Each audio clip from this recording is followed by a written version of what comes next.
Welcome to EdUp Smart Space, the future of campus technology, the podcast where we explore the emerging trends at the intersection of education, technology, and architecture. Hello, I'm Craig Park, your host. Today I'm joined by Katherine Kalant, Associate Principal, and Alli Mallory, Sector Leader of Higher Education with HED, a national integrated architecture and engineering firm known for creating positive impact through design. Katherine and Alli specialize in projects that blend architecture, interior design, and technology to create more meaningful and effective learning environments. Welcome, Katherine and Alli. Thank you. Happy to be here. Yeah, thanks, Craig. Let's start with a bit of background. First, Katherine, how did you come into the world of academic design and what continues to draw you to this work? It wasn't necessarily intentional. My time at HED has focused on higher education project types from the beginning. It became something that I really enjoyed and have had the pleasure of working with some very large institutions on some very large scale projects. Seeing those outcomes and how they impact the students has just been a very rewarding experience at HED. And Alli, how about yourself? My career at HED started in housing of various types, affordable, market rate. I eventually started to focus on some academic projects and really fell in love with it. And interestingly, one of my previous firms, I actually worked on higher education. So I finally came full circle with HED. It's just been rewarding. The ability to help shape the future of education is amazing. I love the clients we work with, working in Illinois, Tennessee, Michigan, just, across the country. And I love every day of it. For listeners' point of reference, I too used to work at HED 20 plus years ago. Peter Devereaux, who is the D in the HED, hired me in Los Angeles to be his chief marketing officer. We had a great run for several years in building the brand. I was there when it converted to HED as part of the brand shift.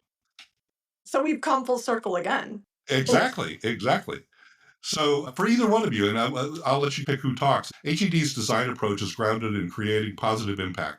How does that translate when you're working with colleges and universities? I can take this one. What really attracted me at HED about 11 years ago, and fun fact, Katherine and I think we started about maybe a week within each other. We've really been on this journey together at HED. But it was the culture and the people. I absolutely love that. And that's really translated to who I am as an architect and what my career has been. Focusing on the people, making really sure that everyone is heard. And we sometimes talk about the fact that the people most affected by our work actually don't have a seat at the table. So it's our job to make sure that we have the right people at the table, that we're engaging with them, we're listening to them, and we're ultimately creating our vision. So, and it's something I'll pass along to one of the university architects. He had said, remember, it's actually not your project. It's my project. And so as the architects, we're here to bring it to life for you with our expertise. I absolutely agree with everything Alli said. I think HED's values about being very people-centric aligns really well with the higher education sector in general. As one of the core aspects of projects is, stakeholder engagement and allowing people to have a sense of agency that, they can impact the future of an institution in a positive way. That's great. That's been the recommendation of most of the previous interviews I've had in this show, the inclusive part of the planning process to get more voices in the room. Katherine, your work at the intersection of architecture and interior design, actually both of you work in that space. What does that integration look like when you're shaping a campus space? With a lot of our higher education projects, we start first with programming. We might come to an institutional client that doesn't know what they need, or maybe they have an idea of what they need. We're able to start with the interior aspect of programming and making sure it meets the spatial needs of the user. But then the fun part is, because we are not just programmers, but designers, is thinking really conceptually about how the interior spaces might impact the exterior form and how it's expressed and how it fits within the campus. So, Alli, do you want to add to that? You could talk a little bit about some of the programming we've done with the University of Tennessee that is a great example of that. I agree with Katherine. That first step, of programming is so important. I will say this for the next, however long we're together. That first step, that early engagement, that's really important. So you can't really think about the interior exterior separately. That's why, as we start to dive in with clients, we ask that the first questions of, what do you do? Why are we here today? What do you want to get out of this? Again, it's about listening. It's about really digesting. So just really understanding, what is the bigger picture here? So we need to think about what's the goal of the master plan for the campus, And then how's that integrating with the goals of the project? Why are you here? And if we are working with a specific college or department, what is their goal? Sometimes they have their own strategic plans, building all that together and really just having this holistic approach. And all of a sudden, everything starts to integrate seamlessly, and it's absolute magic. And something that's interesting about HED is we have 9 different sectors. A lot of times we play on those other sectors, and we bring other experts in to really start to just make impactful projects. A lot of times we'll bring in a K through 12, perhaps, or maybe a place, and it really makes for great projects. Yeah, especially with the focus on workforce development. I think having that corporate connection makes the planning and Right. programming much more rich in terms of the dialogue you can have with the client. How do technology, space planning, and material choices come together to support student engagement and success? Again, early engagement, programming, all really important, listening. A lot of times we like to do our workshops in person. Sometimes they have to be virtual. In this day and age, we can do it either way, but in person is great. So do this exercise called red dot, green dot. And we'll have different precedent imagery based on categories. So for example, there might be classroom, collab space, what have you. And then what we want the group to do is start to tell us, look at this image and tell us what you like about the image or dislike, but don't necessarily say, I want to like this entire image. You start to pick pieces out of it.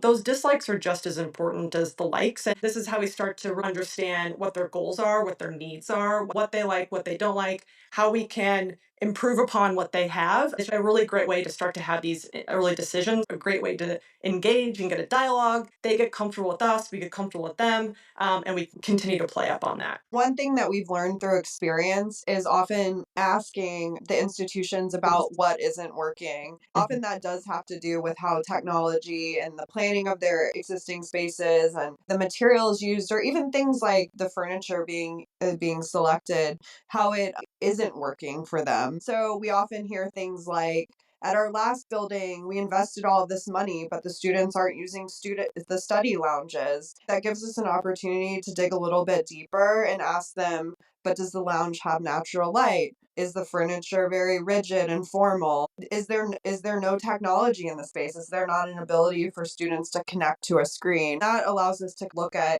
how to make the spaces in the future an improvement and build upon what they've learned from their past capital projects. Excellent. Can you share an example of a project in which the convergence of interior design and digital infrastructure had a measurable impact on learning outcomes or operational performance? We have a really wonderful project that is a great opportunity to share. It's at the University of Michigan. It's one of their central classroom buildings called Ruthven Hall. All of our partners, the university and SLAM architects, we came together to create a new classroom typology called the classroom in the wrap. And something really interesting about the process was this got mocked up in an ad hoc way, sort of full scale, that allowed them to look at the process of teaching in this space where the professor or educator stands at the center and there's concentric tables around them and then a 360-degree screen. One would think this classroom is very specific to certain users or certain subject matter. However, the university is actually using it for over 200 diverse class types, anything from dance, which is really interesting, to geology. It's really exciting to see how through partnership and innovation and thinking about what technology is available now, how we could come up with like a completely new classroom typology that's really pushed their learning spaces at the University of Michigan. That's And I great. say she hit the nail on the head on that one. I couldn't agree more. We use this example a lot in interviews or talking with clients just to get their heads jogging on different classroom types and things like that. It does work for a lot of people. I'll say it doesn't work for everyone. It depends on what their goals are. But I think that what hits home with them is the fact that the integration of technology and the fact that they can do so much in that room. For a university to have a room that's so flexible is key to them. They really put their money in an effective way. Well, it's interesting because that theme of designing for flexibility has been a common one that's been woven through previous episodes of this show. So I'm not surprised that you were able to come up with a really creative solution. I've not seen anything like that in the round. I've advocated it for before, but I've had pushback from the traditional didactic faculty to say we're used to teaching front of house. You were able to get that one built. That's exciting. Campuses are evolving rapidly, especially in response to the growth of hybrid, high flex learning spaces and flexible working, the ability for us to be either in situ present or work from home or learn from home, and a growing expectation for more technology by the digital native student cohort. How are Mhm. you addressing that through design? I'll take this one. Thinking about this and some of the projects we've been working on, it's actually really a mix of what clients want. What different types of students, what they're looking for in staff and faculty. So yes, we are very much in a hybrid environment, and our office today is a workplace office. It's all hybrid. We're all hoteling. Certain groups, want lots of types of collab spaces, and some don't. We were talking about flexibility in that last question for classrooms. So thinking about classrooms, having a flexible environment that can adapt to different teaching environments, that classroom around is a perfect example. Different ways for them to set up and different types of technology. So I'll give a project example. At the University of Tennessee, Knoxville, they have the Baker School, and they really need lots of different types of spaces. That building is used almost 24/7 for classrooms, events, what have you. So they need various types of classroom space from undergrad to graduate, and then also to the online student. But then they also need different types of space for events or group work or meeting spaces. So how are we designing efficiently for that? Then in the case of office spaces, when you talk to their faculty, they still want some private offices because they still are having private conversations with students, or they really just need to have a head down space. And then in that same building, there's the student success groups. If they want to work collaboratively within their own group, and their group about maybe five or so, but they also need some separate huddle spaces because they're having private conversations with students with those sort of types of things. Basically, that's all to say. We still need to be flexible in how we're designing, but still giving them what they want and not over designing the buildings. How are we getting creative and, not giving them 10,000 different types of spaces, but efficient types of spaces that get to what they want and need, given that we are in this hybrid learning, but also we want to be in the classroom, but also offer that hybrid ability for whether in the classroom or an office space. That was a long-winded way to get there, but just making sure we're not over designing the building for those different types of spaces. This leads into my next question. What role does data analytics play in how you plan and design spaces that need to adapt over time? Thinking about data from a physical perspective, HED is lucky that we are a fully integrated practice. When we start a project, we bring a robust internal consultant team to the table. Not every project, but certainly a lot of them. And that includes technology experts. That results in very early integrated design sessions where engineering infrastructure follows design direction. We're able to shape spaces with those systems and technology in mind. That lead to data rich modeling, a world in which we're getting to things like digital twins, where we're building very smart models. As we complete a project, they become a database of benchmarking and best practices that we're able to bring forward to each successive project. How can designers ensure that spaces remain inclusive, accessible, and equitable as technology evolves in the classroom? So we always are designing our spaces for universal design. Everyone gets the same space. So I go back to the University of Tennessee. We do quite a bit of programming for those folks, which is wonderful. So offering quiet rooms for them, or in the case of their student union, they wanted to add some wellness spaces for people. Do you offer that in a more prominent space in the union, or perhaps maybe off to the side or another floor? Just making sure that everyone is getting the same types of spaces. Another example at Northwestern University, we have this pod design in a lot of our classrooms for undergraduate. It's a pod, and there are mechanicals running through them. Sometimes it's just a screen. The goal is that there's typically about four students sitting there, and every pod is designed for universal design. It's really encouraging collaboration. What's great about it is that it also encourages the TA to be walking around the room and engaging with the students. So everyone feels like they're getting the same experience. They're not at the back of the room. The TA's right there. They're shoulder to shoulder with them, and the students are talking, collaborating. So again, it's giving everyone that same accessible, inclusive teaching environment. Love it. Designing for higher ed means engaging with diverse stakeholders. You've mentioned that before, the faculty, IT teams, facilities managers, and students. What are your strategies for aligning those voices in the design process? I would say number one strategy is pushing to establish a very strong steering committee, ideally, a committee that has been through the capital project process, at least some of them. And when given data, they're able to make strong, confident, informed decisions. I would say, Not every project has challenging kind of diversity of stakeholders. I say challenging in a positive way because I think as I've grown in my career, it's probably become one of my favorite aspects of working on projects. But things like student life buildings, a student union, which Alli has mentioned, we've done at the University of Tennessee, Knoxville recently, bring a lot of different student groups, administrative groups, faculty groups together. That becomes, the main sort of critical aspect of the project is getting those people to align on goals. The sooner you can sort of rally people around an idea they're passionate about or a goal they're passionate about, the easier the process becomes, I would say. I'll add to that. It's gaining their trust, having a relationship with them, listening to them. I think that's really important because they need to feel comfortable with you to speak up and to say what they want to say. Catherine was just saying the student union that there's so many different students, so many different groups in that project, and it was really fun actually. And that process to get to consensus is kind of like a big spaghetti bowl. It's a messy process, but through some of those key workshop things we do and building trust and building that relationship,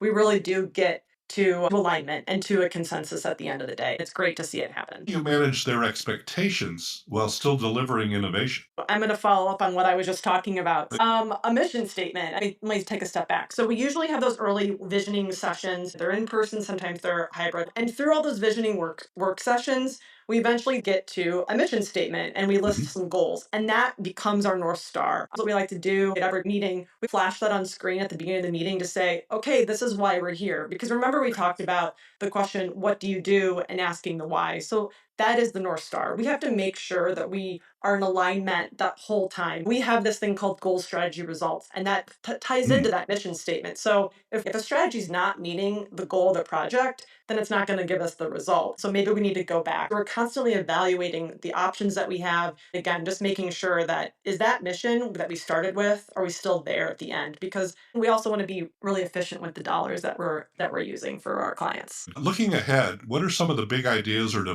design innovations you're excited about for the future of campus spaces?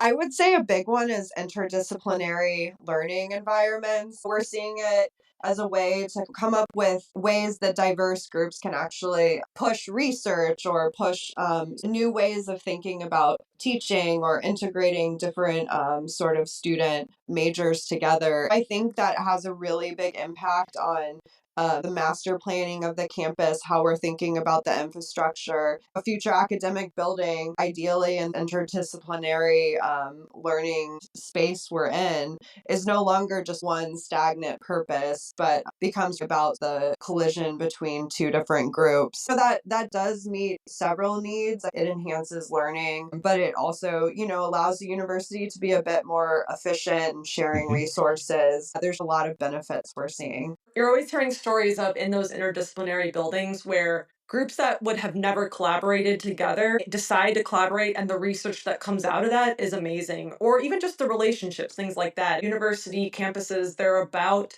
relationships and where you are going in your future and really just learning a lot about yourself. I say that more in an undergrad type setting, but you just never know the really amazing research you're going to find when two totally different groups collaborate and figure something out. Absolutely, I agree. One of my earlier guests, Don Merritt from the University of Central Florida, and I collaborated last year for an article for the SCUP Journal, the Society of College and University Planning, on that whole issue of translational design, about combining different lab components in a research building in order to encourage that pollination between different groups, and they've found that successful on the UCF campus. I think you've hit on one that's really important for people to consider as we look to the future.